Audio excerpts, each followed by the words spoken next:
എല്ലാ കോടതികളിലും വിസ്തരിച്ചിട്ടും ഒരു കുറ്റവും കണ്ടില്ല. സാധാരണ നമ്മുടെ നീതിന്യായ പീഠങ്ങളിൽ നമ്മൾ ആശ്രയിച്ചാൽ നന്നായി വാദിക്കാൻ കഴിവുള്ള വക്കീലാണെങ്കിൽ വാദിച്ച് തെളിവുകൾ സമർത്ഥിച്ചിട്ട് കുറ്റമുണ്ടെങ്കിലാണ് കോടതി ഫൈനൽ വെർഡിക്റ്റ് പ്രഖ്യാപിക്കുന്നത്, അവസാനത്തെ വിധി പ്രഖ്യാപിക്കുന്നത് ഇദ്ദേഹം കുറ്റവാളിയാണെന്ന്.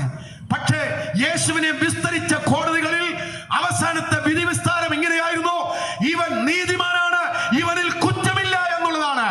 എന്നിട്ടും എന്ത് യേശുവിനെ ക്രൂശിക്കാൻ ഏൽപ്പിച്ചു കൊടുത്തു? നിരപരാധിയായവൻ, നീതിമാനായവൻ, കുറ്റമില്ലാത്തവൻ, പരിശുദ്ധൻ എന്തുകൊണ്ട് കുറ്റം വിധിക്കപ്പെട്ടു? എന്തുകൊണ്ട് ശിക്ഷ അനുഭവിക്കപ്പെട്ടു? കുറ്റവാളികളായ എന്നെയും നിങ്ങളെയും, പാപത്തിൽ ശിക്ഷ വിധിക്കപ്പെട്ടിരുന്ന, മരണശിക്ഷ അർഹരായിരുന്ന നമ്മെ രക്ഷിക്കാൻ യേശു നമുക്ക് വേണ്ടി ഏൽപ്പിച്ചു തരികയായിരുന്നു. ഒരർത്ഥത്തിൽ പറഞ്ഞാൽ, ഈ വേദപുസ്തകം വിശകലനം ചെയ്ത് പഠിച്ചാൽ, യേശു ക്രിസ്തു ഒരിക്കലും ഇവരാരും ഏൽപ്പിച്ചു കൊടുത്തിട്ട് മരിച്ചതല്ല. പീലാത്തോസ് പുരുഷാരം കാണെ കൈ കഴുകി നിങ്ങളെ ഇഷ്ടം പോലെ നോക്കിക്കൊള്ളുവീൻ എന്ന് പറഞ്ഞ് വിട്ടുകൊടുത്തെങ്കിലും യാഥാർത്ഥ്യം മറ്റൊന്നാണ് പ്രിയപ്പെട്ടവരെ. യേശു ക്രിസ്തു ഏൽപ്പിച്ചല്ലാതെ ആർക്കും അവനെ തൊടാൻ കഴിയില്ല. യേശു ഏൽപ്പിച്ചു കൊടുത്തു മരണത്തിന് വേണ്ടി.